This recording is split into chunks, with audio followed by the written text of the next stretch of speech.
Dear students, in this session we are beginning from page number 131. This notion of the double or divided or fluid identity, which is characteristic of the postcolonial writer, explains the great attraction which post-structuralism and deconstruction have proved to be for the postcolonial critic. In this paragraph, we see a comprehensive analysis or giving a comprehensive connections to different forms of literary criticisms, starting from the liberal humanist criticism.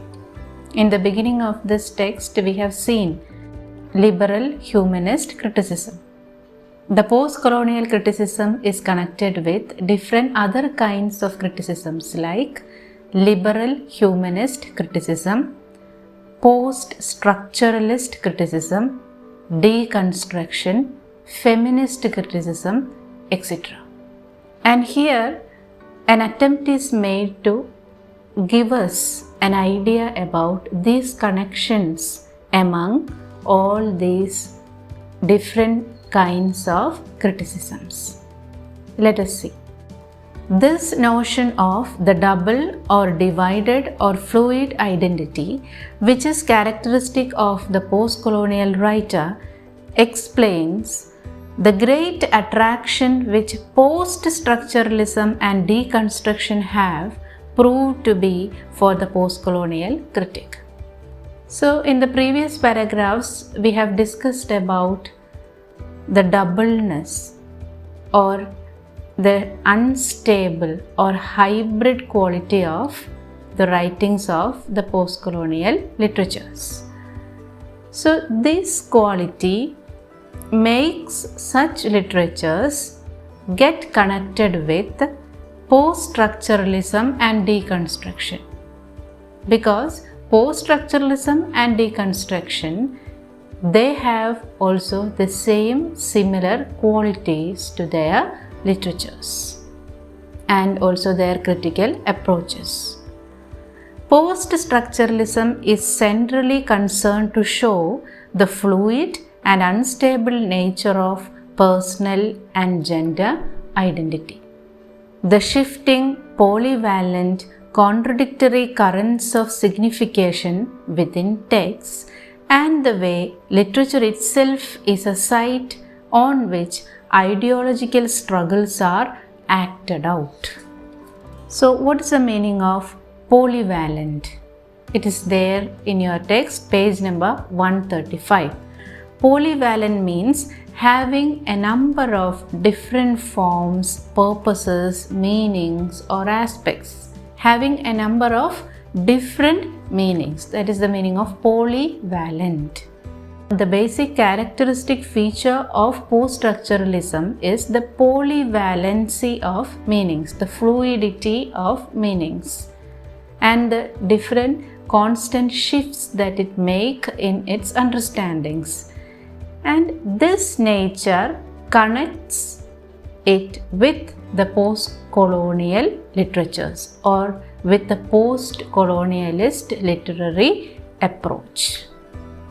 Post-structuralism is centrally concerned to show the fluid and unstable nature of personal and gender identity, the shifting, polyvalent, contradictory currents of signification within texts, and the way literature itself is a site on which ideological struggles are acted out. This mindset is admirably suited to expressing the numerous contradictions and multiple allegiances of which the postcolonial writer and critic is constantly aware. So, the postcolonial writer is aware of the multiple allegiances or the connections that he can make with the different aspects and meanings of life. This post-structuralist perspective is seen in the works of such representative figures as Henry Louis Gates Jr., Gayatri Spivak and Homi Bhabha. We had already seen a reference to these writers in the introductory paragraph of our chapter. In all three of these, a complex Derridean, Foucauldian notion of textuality and the fields of discourse is immediately apparent. So, we told about these three writers as the influential writers of postcolonial writings. In these three writers, we find a connection with Derridean deconstruction and also post-structuralism and also Foucauldian notion of textuality.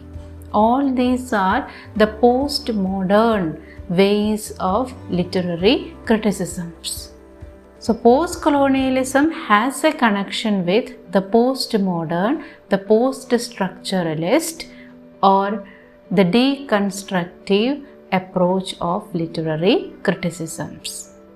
And these influences we can see in the texts of Homi Bhabha, Henry Louis Gates Jr. and also Gayatri Spivak.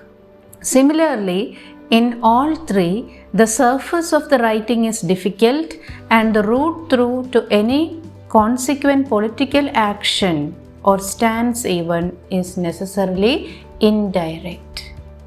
So it is a little bit difficult to understand the texts of these three writers because their writing are not so direct or it is not very simple so that we can understand it in the first reading because it has different connections, different significations.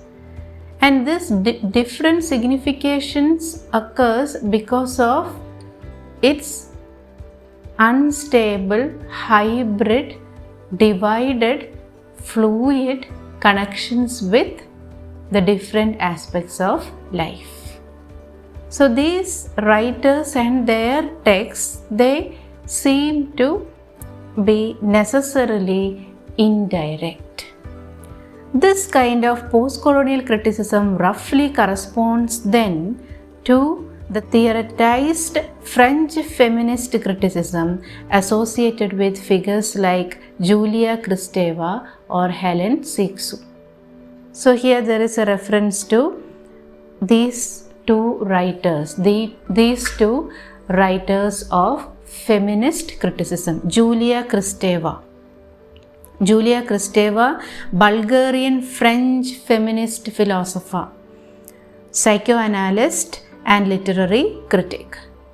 Major works include Desire in Language, Semiotic Approach to Literature and Art, Powers of Horror, an essay on abjection and Black Sun, Depression and Melancholia. So who is Julia Kristeva? Note number 6. She is a Bulgarian feminist philosopher. Another writer is Helen Sixou. She is a French feminist theorist and literary critic.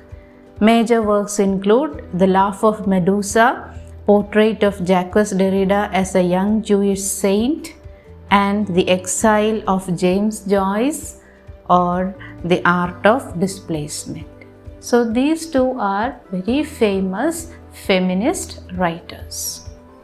And we can find a connection of the post-colonial paradigm with the feminist paradigm also.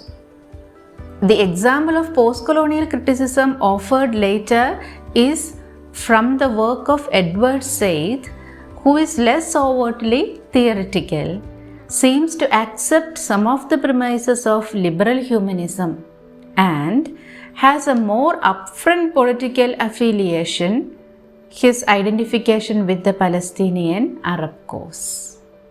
His work is in this regard reminiscent of the Anglo-American variety of feminist criticism, which likewise seems to me more overtly political and certainly more immediately accessible. So here Peter Barry is making some connections with all important literary approaches in the world, starting from postcolonial criticism, then going through post-structuralism, deconstruction, and finally feminism.